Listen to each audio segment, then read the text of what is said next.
Alguns jogadores começam a perder um pênalti antes mesmo de chutar, e existe um comportamento que pode denunciar isso. Eles começam a ter pressa, respondem ao apito de forma mais rápida, se preparam mais rápido, querem acabar com aquele instante que parece até então confiança. Mas pode ser exatamente o contrário. Pode ser uma tentativa de escapar da pressão. E foi aí que pesquisadores foram procurar esse comportamento, em cobranças reais da Copa do Mundo e da Eurocopa. E nisso encontraram algo difícil de ignorar. Porque um atleta experiente, justamente no momento em que mais precisa de controle, começaria a acelerar. Foi a partir dessa pista que o psicólogo do esporte Jerry Jordan investigou. Ele não levou os jogadores para um laboratório. Pegou imagens de disputas reais de pênalti, situações em que um único chute podia eliminar uma seleção. A partir daí, ele tentou responder uma pergunta muito desconfortável. Quanto maior o peso da expectativa, maior a chance de o próprio atleta tentar sair daquele momento de forma rápida demais? Guarda essa ideia da pressa. Mais adiante, eu vou levar isso para uma situação que acontece também dentro de uma quadra de pádel. Jourdain analisou 200 cobranças das 8 seleções europeias mais tradicionais presentes em disputas de pênalti, de Copa do Mundo e de Eurocopa. Ele cruzou três coisas: o status público da seleção, comportamentos de autorregulação antes da cobrança e o resultado do chute. E aqui aparecem os números que tornam a história interessante. Entre seleções de países com muitos títulos de Champions League, de 8 a 10, a taxa de conversão foi de 67%. Nos países com poucos títulos, de 0 a 3, foi de 87%. A diferença entre esses extremos foi estatisticamente significativa. Outro indicador que apontou na mesma direção foi o seguinte: equipes com muitos jogadores internacionalmente premiados converteram em média 66% das cobranças.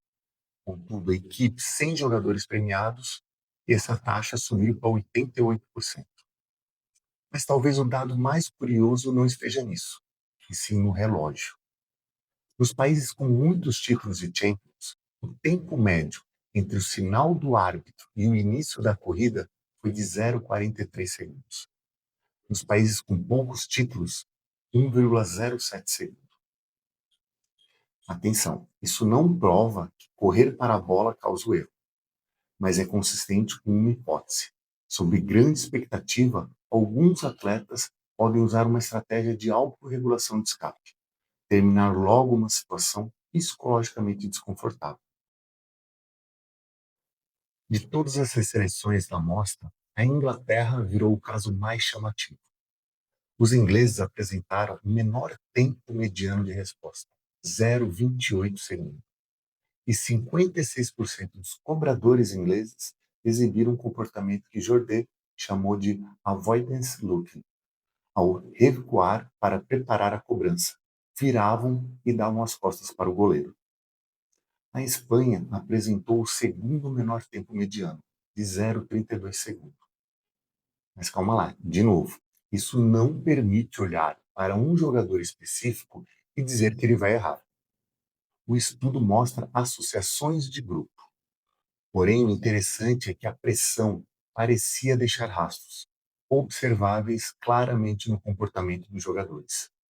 Então a pergunta que fica: os ingleses são ruins de pênalti? Até aqui seria tentador fechar a história da seguinte forma: tradição, expectativa, pressa, igual a erro. Só existe um problema. Quando pesquisas posteriores olharam amostras muito maiores, a ideia simples de que certas nacionalidades seriam naturalmente piores nos pênaltis ficou muito mais fraca. Em 2020, Furley e colaboradores analisaram quase 700 cobranças em torneios internacionais, em milhares de ligas europeias. Não encontraram uma diferença estatisticamente significativa de conversão que sustentasse esse defeito inglês de forma permanente. Então, Jourdain estava errado? Não necessariamente, porque as perguntas são diferentes. Uma coisa é perguntar se uma nacionalidade é, por natureza, pior cobrando pênaltis. A outra é perguntar se expectativa, contexto e pressão podem alterar a maneira como o atleta regula o próprio comportamento segundos antes da execução. E essa sim, essa segunda pergunta é a pergunta-chave. Outros trabalhos de Jourdain ajudam a refinar essa história. Em análises temporais de cobranças internacionais, tempos muito curtos de preparação e resposta aparecem sim associados a piores resultados, embora isso continue sendo uma evidência observacional. Estudos sobre motivação de evitação mostram que situações em que errar significa derrota imediata podem aumentar o comportamento de fuga, mesmo que de forma inconsciente. Talvez a pressão, na verdade, ela não escolhe uma bandeira, ela escolhe o instante que está acontecendo. Agora, volta para aquela ideia que eu pedi para guardar lá no início. Mas atenção, esse estudo não foi feito para o Pablo. Então, daqui para frente, estamos transferindo um princípio como hipótese. Não estamos dizendo que Jourdain provou isso no Pablo. Vamos à situação. Imagine 5-5 no terceiro set. Bola da partida. Durante 1 hora, o jogador respirou, ajeitou, escolhia bem cada momento, cada jogada. E, de repente, acelera tudo. Começa a sacar rápido, andar rápido, decide de forma mais rápida. Normalmente, chamamos isso apenas de nervosismo. Mas existe outra pergunta possível. Ele está tentando executar mais rápido ou tentando sair daquele momento de forma mais rápida? Essa diferença é pequena na aparência e enorme para quem treina comportamento sob pressão, porque a pressa pode sim ser observada. E recentemente aconteceu uma situação interessante aqui no Brasil. Na etapa Open do Brasil Padel Tour, em Santa Maria, a final colocou João Pedro Flores e Júlio Giulianotti contra Matheus Simonato e Gonzalo Escobar. Simonato e Escobar venceram por 6-3 e 7-5. Mas o que interessa aqui não é o resultado da partida, é um pequeno trecho dela. Durante boa parte do jogo, Giulianotti mantinha um padrão relativamente claro.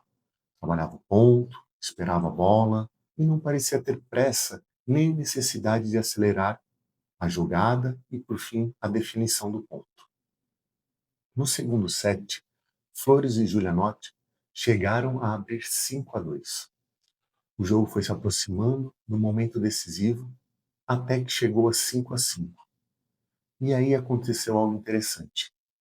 Nos dois primeiros pontos daquele game, Giulianotti parece mudar o comportamento que vinha apresentando durante boa parte da partida. Ele acelera, tenta resolver mais cedo, as decisões parecem acontecer de forma mais rápida. Em poucos instantes, o placar vai para 0-30, depois 15-40 e quebra de saque, 5-6. Agora atenção para não cometer o erro mais fácil de todos.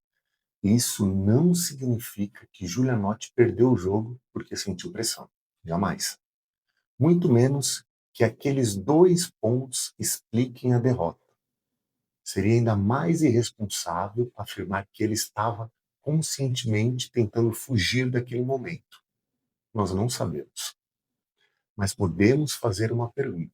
Se durante grande parte do jogo um atleta apresenta determinado ritmo de decisão e justamente quando a pressão aumenta esse ritmo muda, o que essa mudança está nos dizendo? Talvez ele estivesse apenas tentando jogar mais agressivo. Talvez tenha sido uma escolha tática, tenha sido simplesmente circunstancial. Porém, existe também uma hipótese interessante. A aceleração pode, em alguns momentos, funcionar como uma tentativa involuntária de reduzir o tempo de exposição àquele desconforto. Dito tudo isso, da próxima vez que você assistir um ponto decisivo, não olhe apenas para a técnica ou para a tática. Olhe para o tempo. O atleta mudou a rotina, acelerou a preparação, evitou olhar, parece que quer terminar a situação. Claro, nenhum desses sinais sozinho prova o choking, mas eles podem revelar que a pressão começou a mudar o comportamento antes de mudar o resultado. E talvez o primeiro passo para lidar melhor com a pressão não seja eliminá-la. Talvez seja perceber o momento em que você começa a querer fugir dela. Às vezes, o erro começa alguns segundos antes da bola.